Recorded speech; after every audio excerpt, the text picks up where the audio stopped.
Bonjour et bienvenue sur NoRxTrain, je suis Antoine Fréchot. Aujourd'hui, nous allons nous concentrer sur un sujet crucial pour les athlètes, les douleurs à l'aine spécialement chez ceux pratiquant des sports exigeants comme le football, le rugby ou le hockey sur glace. Nous allons explorer les complexités anatomiques de la région de l'aine, comprendre les différents facteurs de risque et surtout, je vais vous présenter 7 exercices infaillibles pour renforcer vos adducteurs. C'est parti! Les douleurs à l'aine sont des problématiques courantes chez les athlètes pratiquant des sports qui nécessitent des sprints, coups de pied, changements de direction explosifs ou encore des accélérations ou décélérations rapides comme par exemple, dit précédemment, le football, le rugby ou le hockey sur glace. La grande variété de lésions possibles dans un environnement avec de nombreuses structures anatomiques ainsi que la prévalence élevée de résultats anormaux chez les athlètes asymptomatiques contribue à sa complexité. De ce fait, il est primordial de clarifier la terminologie d'une problématique de pubalgie pour permettre un langage commun et des facilités de rééducation. Aujourd'hui, on utilise donc le terme générique douleur à l'aine qui regroupe l'ensemble des entités impliquées dans les possibles douleurs, donc hanches, adducteurs, iliopsoas ou bien pubis. Au niveau anatomique, la région de l'aine est complexe et implique une rencontre de multiples structures. Elle est le carrefour entre le tronc et les membres inférieurs. Elle contient en son centre l'articulation de la hanche, entre le fémur et l'acétabulum de l'os iliaque, et plus loin, mais tout autant impliquée, la symphyse pubienne. De nombreux ligaments et structures passives participent au maintien de ces articulations.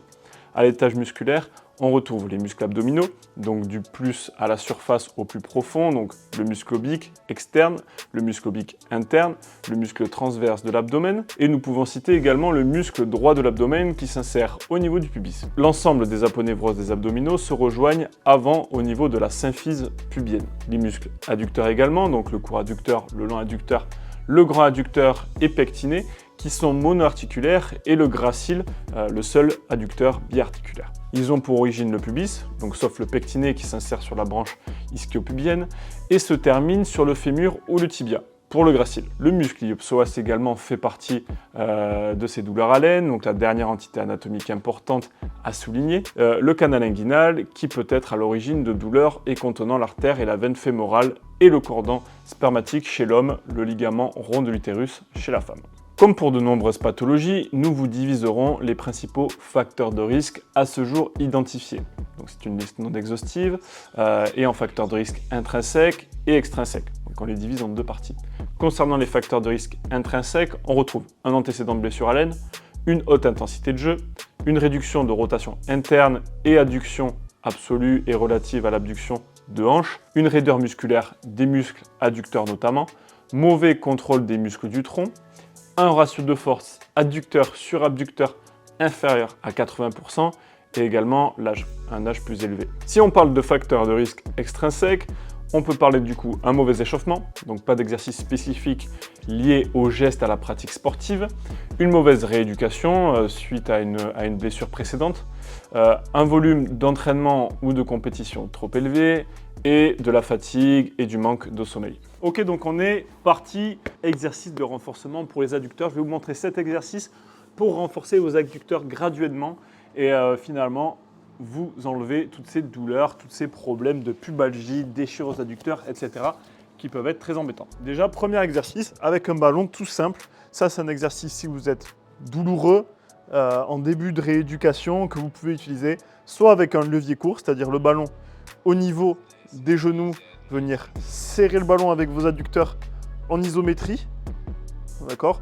Juste comme ça, je serre continuellement le ballon pendant 30 secondes à 1 minute environ, juste sentir que le muscle chauffe sans vraiment avoir de douleur tendineuse, d'insertion, vraiment au niveau du pubis. Je peux venir rajouter en même temps des abdos, d'accord? Car on l'a vu dans la partie théorique, les adducteurs s'insèrent sur le pubis par le bas, les abdos s'insèrent, donc notamment le grand droit s'insère par le haut sur le pubis. Donc pour avoir des forces de traction qui s'annulent, une par le bas, une par le haut, je peux venir rajouter des abdos, pareil, soit en dynamique, soit en isométrie, tout simplement. Après, deuxième variation, ok, juste ici, avec bras de levier long, donc soit sans les abdos, d'accord, tout simplement venir serrer juste ici le ballon avec mes pieds, ou alors en engageant les abdos, juste ici, et là je viens serrer le ballon avec mes pieds. Ça, c'était le premier exo. Deuxième exercice qui comporte 3 niveaux différents. Copenhague, vous en avez peut-être déjà entendu parler. Le premier niveau, donc niveau le plus simple, je suis juste comme ça. Mon adducteur ici en bas est celui qui travaille.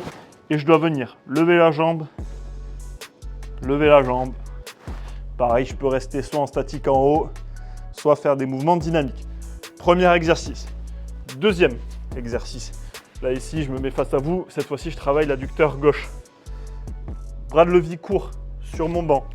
Ici, je suis en appui sur ma main. D'accord? Soit je viens ici en statique, soit je viens ici descendre, remonter. Descendre, remonter. Avec un bras de levier court au niveau de mes adducteurs. Et pareil, ici sur le Copenhague, je suis obligé d'engager mes abdos. D'accord? Et niveau 3, d'accord? Évidemment, les niveaux sont progressifs. Si vous avez de la douleur, commencez par le 1, puis le 2, puis progressivement le 3, d'accord? Ici, avec un bras de levier beaucoup plus long sur l'adducteur, d'accord? Donc à peu près au niveau du tibia, voire au niveau du pied, en fonction de votre facilité. Et pareil, après, je viens de rajouter des mouvements au bas au niveau de mon adducteur. Ça, c'était le deuxième, on passe au troisième. Pour l'exo 3, maintenant, on va être sur un exercice en charge, donc un peu plus représentatif du sport, d'accord? Juste ici, j'ai mon pied sur un slider, un pied qui reste statique. La main avec du poids côté jambe qui slide, d'accord? Le but de l'exercice, je viens slider, je ramène. C'est vraiment cette jambe qui est en charge, qui fait le gros du boulot de contrôler la descente et de ramener le pied après, d'accord? Celui-ci, il se contente de slider et d'être étiré. Donc ça va être important de travailler vraiment des deux côtés pour un coup avoir le côté qui travaille vraiment musculairement et autre coup côté un peu plus stretch, d'accord? Donc après, vous allez venir varier l'amplitude de mouvement. Donc soit avec une courte amplitude, si vous sentez que ça commence à venir tirer au niveau de la région pubienne. Mais après, vous pouvez aller chercher plus loin. Si votre corps vous dit qu'il n'y a pas de souci, que vous n'avez pas de douleur, vous faites vraiment ça par rapport à votre douleur. On passe à l'exo 4. Allez, on y va. Ok, on passe à l'exercice 4. On a vu dans la partie théorique que le ratio adducteur-abducteur était très important. Donc, ok, il faut renforcer les adducteurs, on le sait, mais il ne faut pas laisser non plus les abducteurs. Donc ici, on va avoir un exercice qui combine les deux. Donc j'ai un élastique qui est attaché en hauteur, d'accord? Un élastique assez léger que je vais venir passer dans la jambe du dessus, d'accord? Juste ici. J'ai ma jambe du dessous qui va venir m'élever. Donc en fait, ici, c'est le moyen fessier, c'est l'abducteur qui travaille. Et ici, j'ai la jambe du dessus qui va venir serrer l'élastique avec mon adducteur. Donc je lève et ici, je serre. Donc ici, c'est tout avec bras de levier très long. Si jamais c'est trop dur au début, vous rapprochez tout, d'accord? Vous venez mettre l'élastique au niveau du genou et je fais la même chose en étant sur les genoux. Vraiment super exercice pour travailler ce ratio de force adducteur, abducteur. Je vous laisse tester, nous on passe à l'exo 5. On le sait, il y a beaucoup de facteurs qui rentrent en compte dans les pubalgies, on l'a vu, mais la force des abdominaux en fait partie. Donc du coup, c'est important de cumuler force adducteur et force des abdominaux, force du gainage et du contrôle du tronc. Donc ici, un super exercice qui va venir combiner le Copenhague avec vraiment du gainage. Donc c'est un combo parfait. Vous venez placer la jambe ici. Ça ici, c'est la jambe qui va vraiment travailler en adducteur. Ici, je vais venir lever mon corps. Donc j'ai directement un gros travail de gainage qui rentre en compte. Ici, vous voyez, on est en train d'augmenter. Les exercices deviennent de plus en plus durs. Donc ne faites pas ça au tout début si vous venez juste de vous faire mal. Ici, je viens me lever. Soit je peux tenir comme ça, soit je peux décider d'aller chercher dessous et revenir. Chercher dessous. Là, je suis full adducteur. Je reviens. Gainage. Adducteur. Gainage. D'accord? Donc là, cet exercice, parfait. Vraiment l'alliage parfait de gainage et d'adducteur. On passe au 6. Alors là, pour l'exercice 6, celui-ci, il est létal.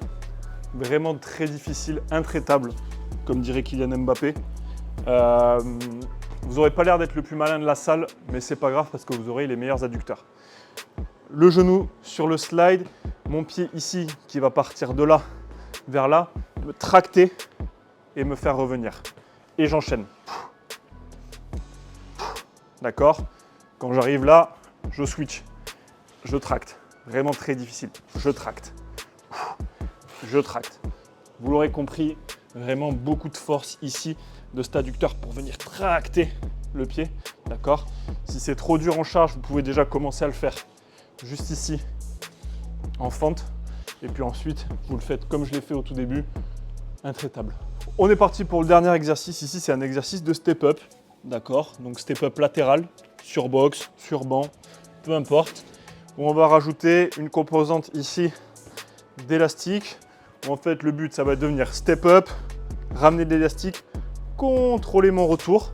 Donc j'ai vraiment cette jambe qui pousse pour faire le step-up et cette jambe qui est obligée d'être gainée, vraiment l'autre adducteur gainé, pour venir ramener et contrôler la descente. Je pousse, je ramène, je contrôle ma descente.